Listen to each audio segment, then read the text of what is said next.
আপনাদেরকে যুবকেরা তাদেরকে বলে দিচ্ছি যে আল্লাহ পাক কুরআন নাযিল করার পর প্রথম বলছেন আর রহমান তিনি অত্যন্ত দয়ালু তারপর আল্লাহ কুরআন আমি কুরআনের তালিম এই রহমান মা বেদের থাকে অত্যন্ত শ্রদ্ধার থাকে পড়ে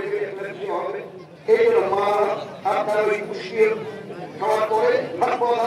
মা বলছে